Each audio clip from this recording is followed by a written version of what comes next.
for us, actually, it's been quite a surprise because we were planning since a while, and then we just kept on moving with our routines and our work.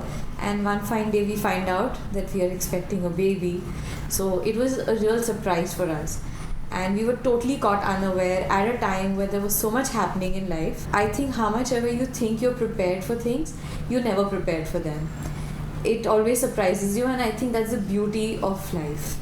Okay, being professionals, one does, put their finances in place. You want certain, tick marks in life. That's there, but I think that's a process. It can never be enough. Your tick marks can never be complete. So I think you just take it as it comes. There's excitement, there's elation, anticipation. Yeah, we're really looking forward to this. Having friends of similar age around, and they having their babies like 2-3 years back, we see them go through a struggle, and the first thing that they'll be like, okay, go do your school thing and do this and do that. But somehow I think for both of us, we are in such a bliss at the moment that we're going to have a baby. It doesn't matter. Like, okay, yeah, of course it matters to which school my child is going to go, but we know we're going to give them good education. So we are going to do our homework eventually.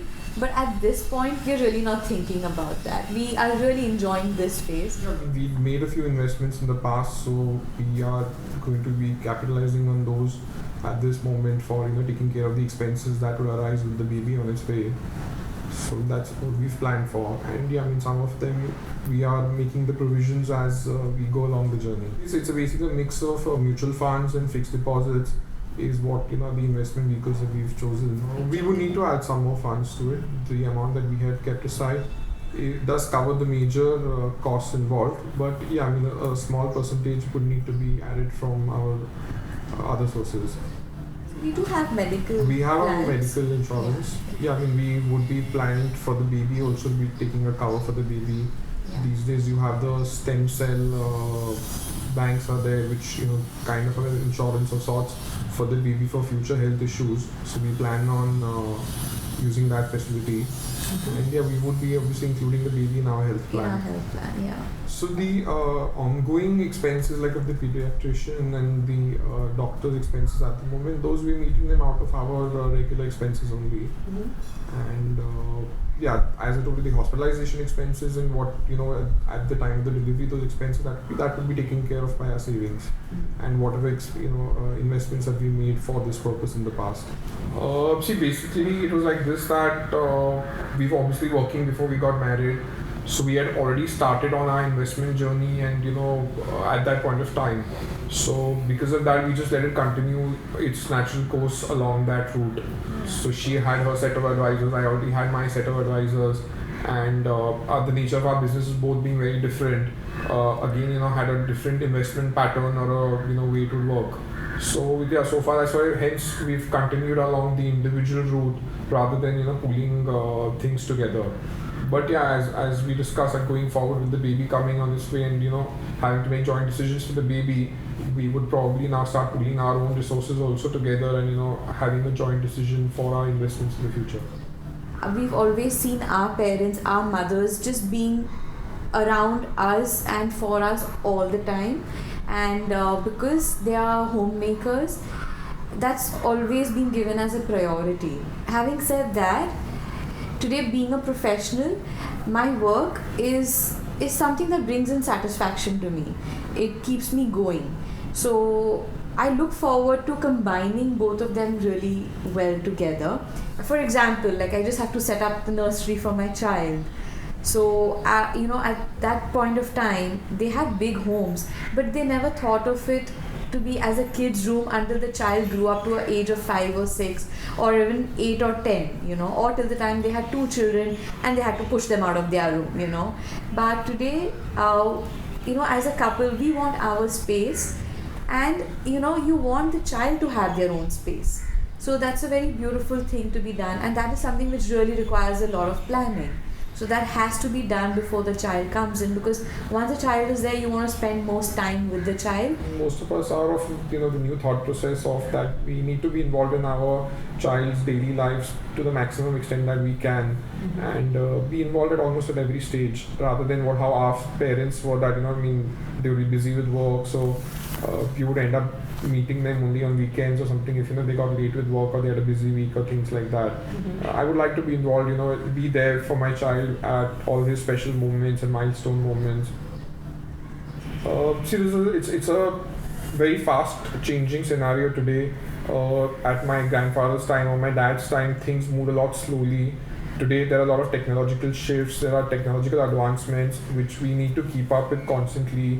There are constant investments required into the business, and machinery is there. Basically, the machinery cycle earlier used to be about 10 years you could have one machine and it would last you easily for 10-15 years also you could make do with one machine. While today there are technological advances happening every 2 to 3 years. So there's a new technology being bought in.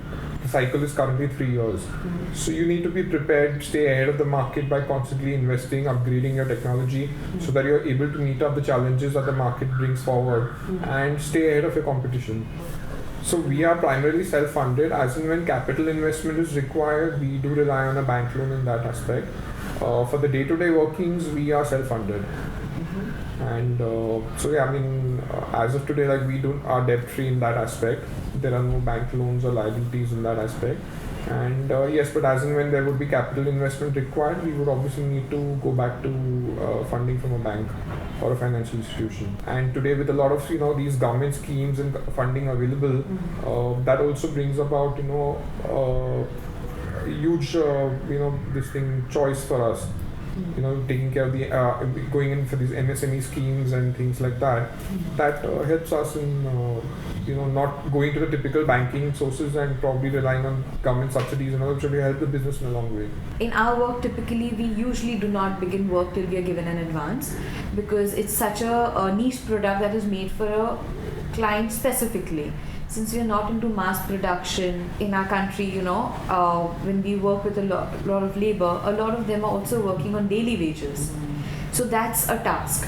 To handle them is a task. To pay them regularly is something that, you have to make sure you're well funded, or you have something always with you, because you can keep the other vendors spending probably, but labor is something that you have to pay upfront. That is something that you cannot wait on. Because we are a small scale company, small scale industry working, we typically try and not get into the loan format, because that's something that is not going to be viable for us. So we try and collect some funds and keep them aside as and when we can. So in times like these, those funds help us. So usually again, because in our kind of work we have funds coming in bursts, we tend to usually have them kept in the bank in terms in different forms of FDs and things like those. Those are typically our modes of saving, because it's just very easy to get it out whenever you need to, instead of probably investing in a particular different manner where you can't just break it open when you want. So our parents, I think, would have always considered the traditional roles that is gold, property, and maybe the stock market. These are the only three avenues that they knew existed. While today we look at other investments also, like a mutual fund and a SIP, which maybe is an indirect investment into the stock market itself. But there are various similar sources which didn't exist at the time, at least they were not aware of them. He's somebody who reads the newspaper thoroughly, so he has his information from there. And I'm someone who likes to discuss a lot with my friends and family, and I like going by personal experiences rather than just relying on the information that is available. So the financial advisor gives us information or recommendation. We basically don't tend to follow it blindly. It's usually that backed by some research or some homework at our end, just to make sure that the investment decision that we are making is the right one or not. So we generally tend to do our due diligence along with his advice. So usually we tend to do it individually.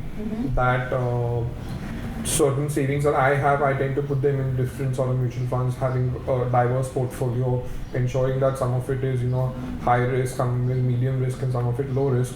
And she does her investments separately, so that we don't end up putting all our eggs in the same basket. That's the idea, basically.